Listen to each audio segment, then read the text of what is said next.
Welcome to season 2 of Deadly Truths. It is October and it is time to tell some truly frightening stories. And what makes them so scary is that they're all true. Season 2 is going to be covering Leavenworth, Kansas murders, Halloween in the Big House, executions, riots, and serial killers. So let's get started. We're going to be talking about, for our first episode, Carl Panzram, the Madman of Leavenworth. In September of 1930, the federal penitentiary at Leavenworth, Kansas, prepared for one of the most infamous executions in its history. The prison was a fortress of stone and steel designed to hold the most dangerous men in the United States. It had seen violence before, but nothing like Carl Panzram. On the morning of September 5th, guards led a stocky, scarred 39-year-old man up the steps of the prison gallows. He had broad shoulders, a square jaw, and eyes that gave nothing back. Unlike most condemned men, he showed no fear, and he pled for no mercy. Witnesses waited for a final word of regret, some humanizing spark. Instead, Carl sneered at the hangman and barked, "Hurry it up, you Hoosier bastard.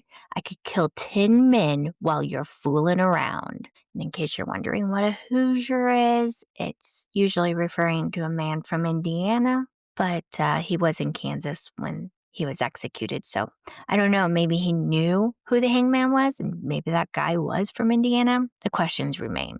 But moments later, the trap door opened. Carl Panzram, a man who claimed to have murdered more than 20 people, raped hundreds of men, and set fires for amusement, was gone. But his story was not buried with him. Thanks to a young prison guard named Henry Lesser, who encouraged Carl to write his life story, we have one of the darkest, most unflinching criminal memoirs ever created. In it, Panzram described himself as not a victim, nor as insane, but as a man who hated humanity itself and lived only for destruction. Who was Carl?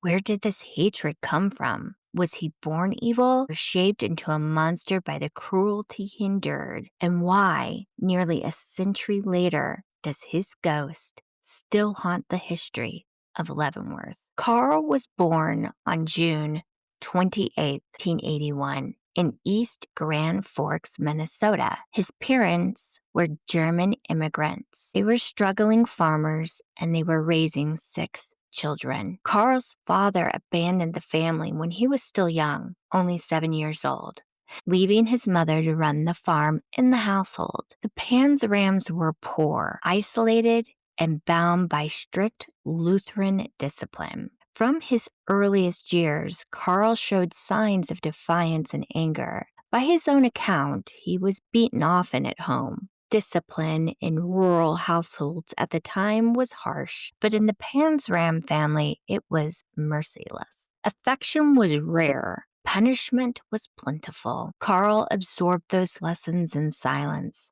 hardening inside instead of softening. At age 11, he committed his first recorded crime. He broke into a neighbor's house. He stole some apples, pastries, and a revolver. I think that says a lot about him at 11 years old. Food and a gun. When caught, he was sent to Minnesota State Training School, a reform institution meant to turn troubled boys around. Instead, it did the opposite of that. The training school was notorious.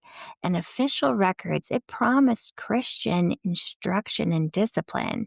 In reality, the boys there, they were whipped, they were humiliated, and they were forced into labor. Carl spent his first months in the so-called paint shop, where guards beat inmates with leather straps. Every humiliation, every blow, every denial of humanity carved into him a deeper hatred. The reform school did not reform him. It gave him a creed. He came to believe that kindness was weakness and the world was cruel, and the only response was to hate it back. When Carl was finally released, he was hardened and considerably more difficult than before. While he had been there, he had been beat repeatedly on a daily basis, humiliated, degraded, and raped repeatedly as well. He later admitted that by age 12, he was already planning revenge, not just on those who had abused him, but on everyone. He felt that if humanity was this cruel to a young boy, to him, then humanity itself deserved to suffer. Before we get into his teens, I do want everyone to think about this. You've got a young boy on a farm whose father leaves by the time he's 7. His father was notoriously cruel before he abandoned the family, and the mother was cruel as well. The other siblings were cruel. They were all cruel. It was a family that was outrageously abusive and toxic. He's then sent to a so-called reform school where he is repeatedly beat as well and raped by several of the men running the reform school. This is a 11-year-old boy that we're talking about here, being exposed to some of the most horrendous things that any of us could ever possibly imagine. And he was just a child. So now in his teens, Panzram became a drifter. He didn't have a home. He stole constantly.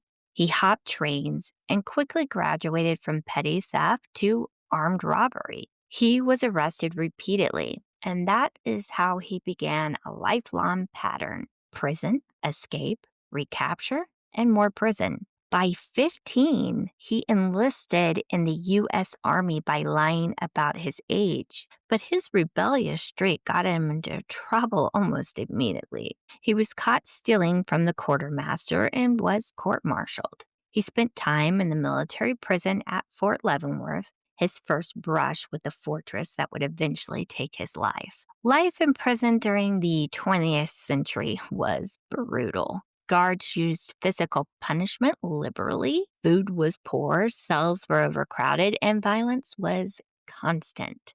For Panzram, every day inside confirmed his worldview. The world was a place of domination, cruelty, and hate. Something else I want to mention here is when he was hopping trains in his early teens after he had gotten out of that boarding school. So we're talking about a 13-year-old, 14-year-old boy. One of his first memories that he wrote in his memoir about that experience when he first started getting onto the trains for some warmth and to be able to travel.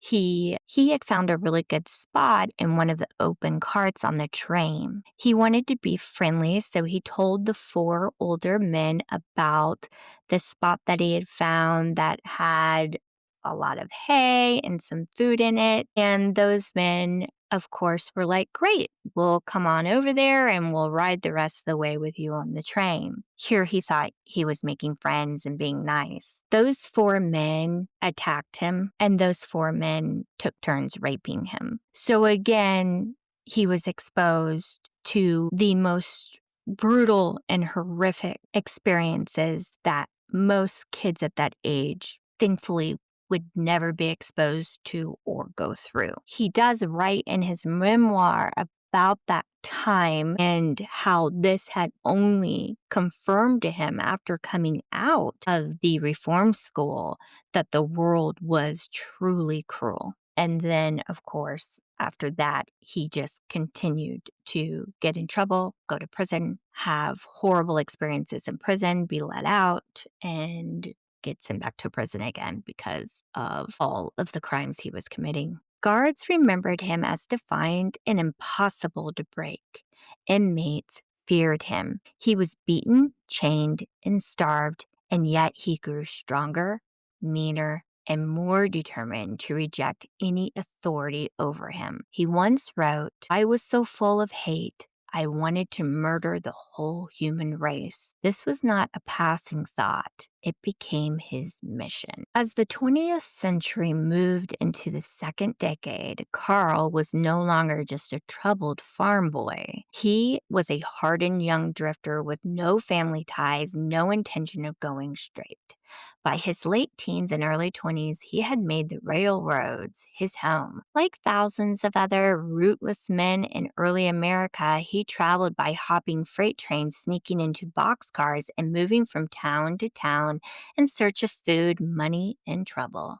But unlike most hobos, Carl carried an aura of menace. He was bigger, meaner, and more ruthless. He robbed houses in small towns and stole from businesses. Guns became his favorite prize, not just for protection, but for the power they gave him over others.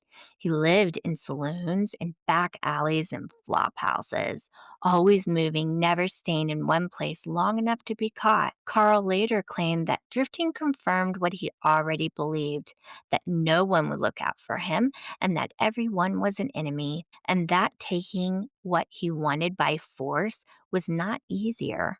It was justified. But his freedom was short lived again. The law eventually caught up to him over and over, and in Montana, he was sentenced to prison for burglary. He fought the guards, insulted wardens, and spent long stretches in solitary. And we know this is not good for someone's mental state, especially if they are already struggling with mental illness like Carl was. In Oregon, he was arrested again, this time for larceny. He became known as a troublemaker behind bars, someone who could not be controlled by routine or by any type of discipline. Every prison was the same story. Carl went in violent, and he came out more violent. He would escape when he could or serve out his time with fists and threats. There was no remorse, no rehabilitation. Carl himself described his cycle bluntly. Whenever I was treated kindly, I hated it. I hated everyone who was kind. For most men, prison was a place of punishment, maybe even deterrence. But for Carl, it was a school in hatred. By his 20s, violence was no longer just survival, it was a philosophy. He declared openly that he wanted to hurt others simply because they existed. I believe the human race should be exterminated, he wrote later, and I will do my part. This was not him just talking shit. Carl meant it. He saw cruelty as the only honest response to a world that had shown him nothing but cruelty. And I don't know if you guys have ever looked at pictures of this guy, but not only does he look dead in the eyes, he looks terrifying. I remember the first time I heard about Carl Panzram. I was 15 years old and I read his memoir. I was scarred. This guy scared the crap out of me. Out of all of the serial killers that I have read about, I would say Carl is one of the most frightening. But moving on. Where other men might have begged for mercy or tried to start over, Carl doubled down. He broke into more homes and stole more things. He carried revolvers everywhere. He fought men in bars. He assaulted complete strangers. And he set fire to barns and houses just to watch them burn. It was during this period, according to his later confessions, that his crimes of sexual violence escalated. He admitted to raping men as a way of asserting dominance, a way of humiliating them and controlling them. He said he didn't enjoy it, but what he did enjoy was making them cry, making them feel absolutely dominated and humiliated. He bragged about the number of victims, hundreds by his claim. Though it is impossible to verify those exact figures, when you read his memoir and you read everything else that is out there about him, I think this is probably true. Prison after prison recorded the same impressions. Guards again were calling him completely defiant. Inmates learned quickly not to go anywhere near him and you better not cross him. And authorities described him as incorrigible. There was no reform for this guy, and even in prison, he was cruel. He raped men, he beat them, he beat guards, he fought everybody. In one prison in Oregon, he attempted an escape by sawing through bars. When caught, he beat the guard who discovered him, and he beat that man nearly unconscious. For this, he was shackled, whipped, and put in solitary, but Carl wore it like a badge of honor. He had no illusions about himself, unlike many criminals who blame poverty, bad friends, or misunderstandings. Carl embraced this identity. He wanted to be seen as a destroyer, a man apart from others. By the mid 1910s, Carl Panzram was not just another thief, he was a self styled outlaw, a man building his reputation as someone who despised every human being alive. He drifted further across America. In Texas, he was arrested again, and in California, he was suspected of arson. He served time in Washington state. Always the same cycle: crime, capture, violence, release, and escape. The westward movement of America was slowing by this time. Frontier towns had become city, railroads had spread everywhere, but Carl was living like an outlaw from the previous century, carrying guns and sleeping under stairs and robbing at will. Sometimes he posed as a laborer, sometimes he acted as a soldier of fortune, but always he was armed, angry, and unpredictable. It was during these years before he turned 30 that Carl later claimed his first murders. One story he told was luring sailors to ships, promising them liquor or companionship, then strangling them one by one and dumping their bodies overboard. Another story described shooting strangers on the road just to see them fall. How many of these accounts are true? Historians still can't agree to disagree. Some of his stories were impossible to confirm. Others lined up with real disappearances and unsolved killings, making it really terrifying. What is undeniable is that Carl told his stories consistently with great detail and chilling pride. And when you have someone who's able to tell the same story consistently, story never changes, and they give that sort of detail, it's most likely true. He was not trying to win sympathy or to boast for fame. He didn't care about any of that. He was trying to etch into history the image of a man who killed because he wanted to, because it gave him power, because it was his way of striking back at the world he hated. Critics point out that Panzram might have inflated his crimes to seem larger in life. He claimed over 20 murders, but only a handful can be tied to him with evidence. He claimed hundreds of assaults, which also could be exaggerated.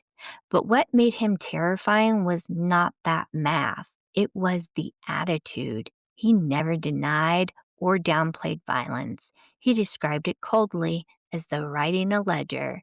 Whether 20 murders or only a handful, whether hundreds of assaults or just a dozen, the fact was clear: he lived a life of hatred, destruction, and cruelty. And unlike a lot of criminals, Carl never asked for forgiveness. By the early 1920s, Carl Panzram was in his 30s.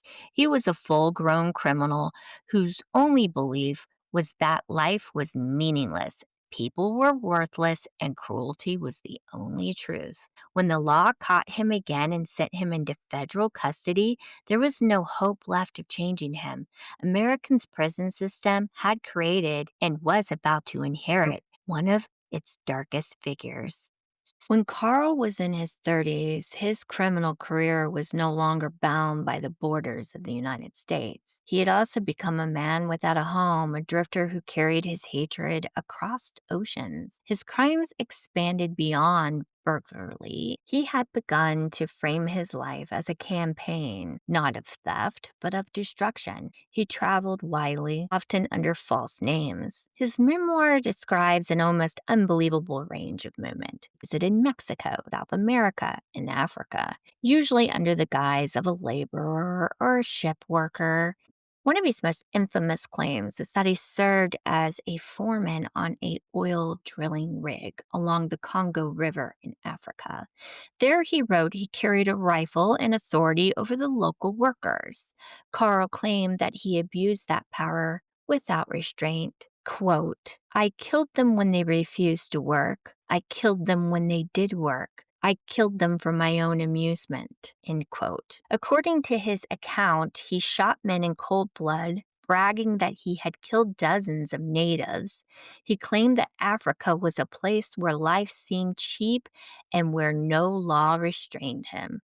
Historians continue to debate if these stories are accurate. Some argue that Carl exaggerated or invented details, that his hatred drove him to paint himself as more of a monster than he truly was. Others note that his descriptions of the Congo were strikingly accurate, suggesting that he did indeed go there, and that at least some of that violence he described was real. Even if only partly true, the tales reflect the mindset of a man who saw killing not as a necessity, but as recreation. Carl also wrote of his time working aboard ships, traveling from port to port. It was here, he said, that he lured the sailors to their death. He claimed to have befriended men with offers of liquor and companionship, then killed them and dumped their bodies overboard. These crimes, if real, left little trace. No bodies, no reports, just the chilling words of a man who admitted openly that he killed for the pleasure of it. The details, once again, may never be confirmed, but what matters is that Carl wanted the world to know him this way: a predator who could kill without conscience and without consequence. Unlike many killers, Carl did not deny any of these crimes. He did not accuse them. He did not excuse them or attempt to explain them away. He relished in confessing. Statements like, I have no conscience, so that does not worry me. I don't believe in man, God, or devil. I hate the whole damn human race, including myself. These words were not the courtroom dramatics of a man trying to manipulate a jury.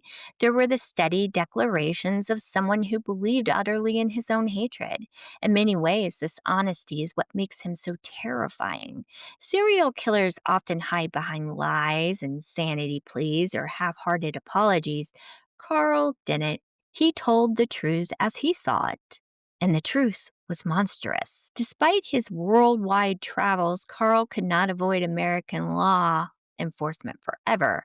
Throughout the 1920s, he continued to be arrested in the United States, and he served time in several prisons, as I had mentioned, each time building a reputation. But each prison stay was merely a pause in his campaign. His escapes were frequent, and when he could not escape, he just attacked the guards or he attacked inmates or both. Violence was his default response. By the 1920s, authorities recognized that he was not a man who could be rehabilitated in any sense of the word. So that's why they sent him to federal custody to serve time at Leavenworth. And at the time, Leavenworth was known as the most secure penitentiary. Since he had escaped so many prisons prior, they thought they could hold him there. The U.S. penitentiary at Leavenworth had been opened in 1903. Its massive stone walls and armed guard towers had given it a fortress-like appearance. It housed some of the nation's most dangerous criminals. But even inside Leavenworth, Carl stood out. He was 36 when he arrived. Guards noticed his muscular build. He was a really big guy. Again, if you look at the pictures, he had a lot of scars, and he was, of course, extremely defiant. He made no attempt to hide his disdain for authority, and he bragged openly about killing people. Prison was not a place of reform for Carl. It was a final stage, a proving ground where he would commit the act that did, in fact, seal his fate. In 1929, Carl was assigned to work in the prison laundry. Also working there was a man named Robert Warnke. He was not a hardened criminal. He was a civilian employee of the prison. By all accounts, he was just doing his job. But for Carl, opportunity was too tempting. One day, while in the laundry, Carl picked up an iron bar. Without any warning, he swung it at Robert's head, striking him with lethal force. He continued that assault until Robert was dead. The attack was brutal and senseless. He just beat him repeatedly with the iron bar. Carl made no attempt to escape or even deny it. In fact, when he was questioned, he just admitted to all of it freely. He told the authorities exactly why he had done it. Quote, "I wanted to kill somebody, and if I hadn't killed him, I would have killed someone else. I intended to kill the first man that bothered me that day." He then added that he hoped the murder would ensure his execution. Carl made it clear that he did not want appeals, he did not want mercy, he did not want rehabilitation. He told the court and the prison that he just wanted the death penalty. "I am 36 years old and have been a criminal all my life. If I live longer, I will only commit more crimes. I want to die." Those were his words. This was not a bluff.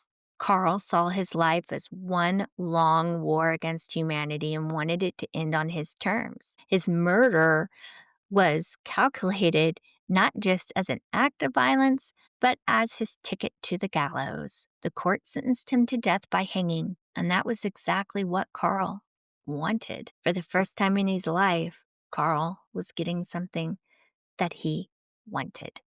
What makes the murder of Robert Warnke so chilling is not just the act itself, but it's the reasoning behind it. Carl killed not for money, not for escape, not even out of a sudden rage. He killed to guarantee his own execution. So it was an act of control, a way to ensure that his life ended with the same defiance with which he had lived it.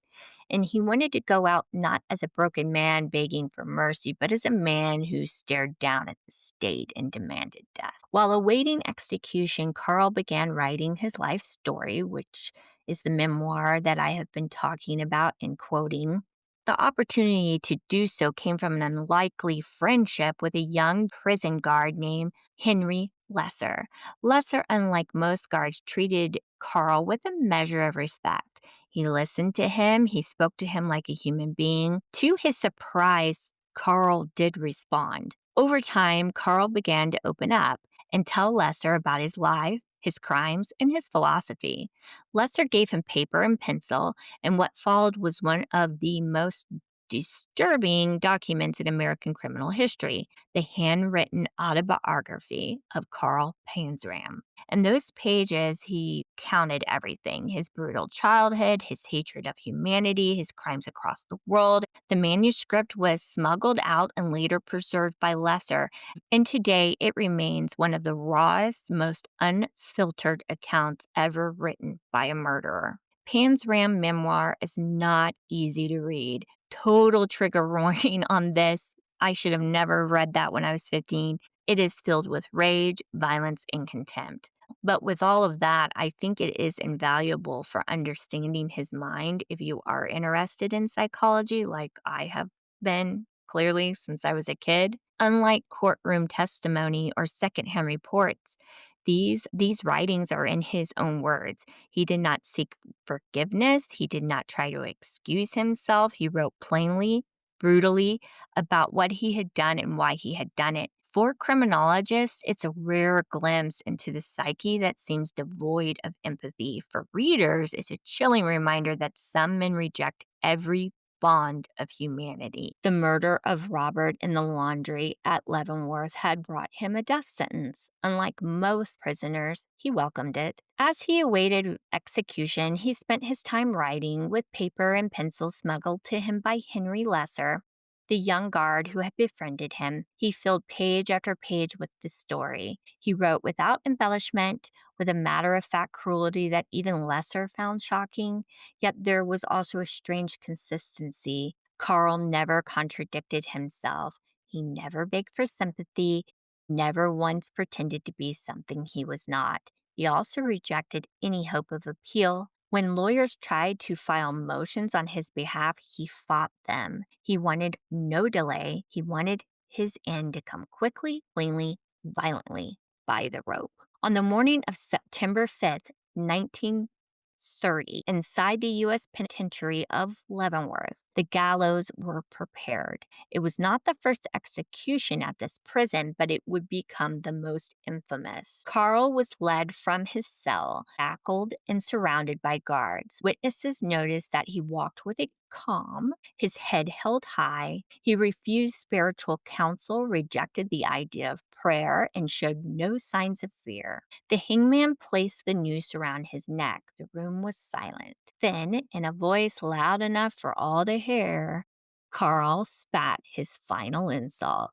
"Hurry it up, you Hoosier bastard. I could kill 10 men while you're fooling around." A moment later, the trapdoor opened, his body fell, and Carl Panzram was dead at 39 years old. The execution closed the case of one of the most violent criminals in American history and a serial killer that a lot of people don't even know about. But it did not close this story. Henry Lesser, true to his promise, safeguarded Carl's writings. For years, he struggled to find a publisher willing to print that. Only decades later, in the 1970s, did they appear in print under the title Killer, a Journal of Murder. The book caused an immediate stir. Readers were horrified, fascinated, and unsettled. That is it to a T. That's exactly how I felt when I read it. Here was not a secondhand description of a killer, but a firsthand account in his voice. The confessions, the hatred, the philosophy of destruction, it was all laid bare. What makes Carl so frightening even today is not just the scale of his violence, but his attitude. He did not deny, he did not make excuses, he didn't minimize, he confessed with pride. He relished telling the world that he hated every human being and wanted to see them suffer. Most criminals cling to some sort of excuse or have victim's mentality. They were poor, they were desperate, they were insane. Carl clung to nothing. He simply declared himself the enemy of mankind. The honesty is what chills the blood. One of the central questions about Carl is whether he was born evil or made evil by the world around him. Psychologists, criminologists, and historians debate this. On one hand, his childhood was brutal. Beatings at home, abandonment by his father, years of abuse at the Minnesota State Training School left scars that could never be healed. It's really easy to argue that a system that claimed to reform him instead actually created him. On the other hand, countless others endured similar childhoods and did not become serial killers. There seems to have been something in Carl himself, lack of empathy and natural inclination towards rage, that no amount of kindness could have changed. In his own words, he offered no doubt, "I am what I am. I am a man who hates." Whether born or made, Carl became one of the most complete embodiments of human cruelty in American history. Today, Carl Panzram's writings are actually studied as a case study. His complete lack of remorse, his calculated violence, and his cold self-awareness make him a textbook example. When I went on to study psychology, that's when I had to dig deeper into who Carl was. And I thought that's why he would make a good episode, because he is textbook and he is a great case study. But beyond this psychology, his story also serves as a critique of the prison and reform systems of the early 20th century. Institutions meant to rehabilitate him only brutalized him further.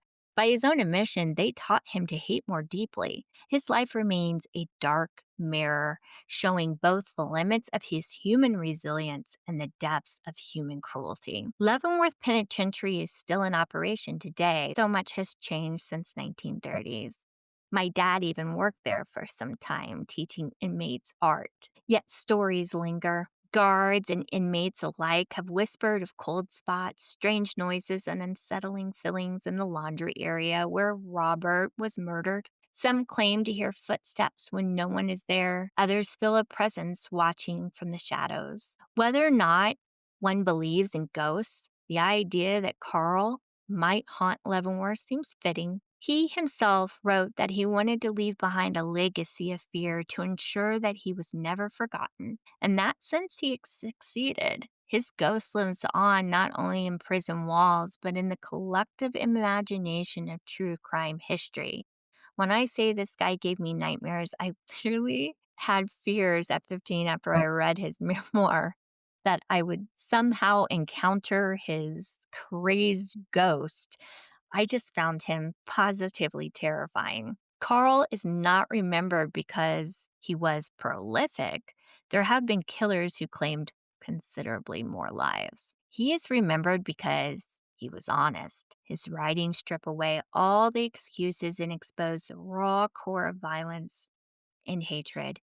For criminologists, he's a warning. Cruelty breeds cruelty. For society, he's a reminder of what can happen when abuse and neglect go unchecked. For true crime audiences, remember, he's one of the most disturbing figures to ever live, not because of what he did alone, but because of how clearly he described it. Carl's life is a story of brutality from beginning to end, a boy beaten into hatred, a drifter who robbed, burned, assaulted, and possibly killed across continents, a prisoner who murdered not to escape, but to guarantee his own execution, and finally a writer who told his story with terrifying clarity, leaving us to wrestle with the question, was he born a monster, or did we make him one? At Leavenworth, his body was buried, but his words live on. His ghost lingers in the corridors and the gallows. Nearly a century later, Carl Panzram remains the embodiment of hopelessness, rage, and the darkest side of the human soul. I hate the whole human race, including myself. That sentence, perhaps more than any other, defines the madman of Leavenworth. You have been listening to Deadly Truth. This concludes episode 1 of season 2, Carl Panzram, the Madman of Leavenworth. Like, share, or follow, and join me next week for episode 2. It's gonna be just as chilling.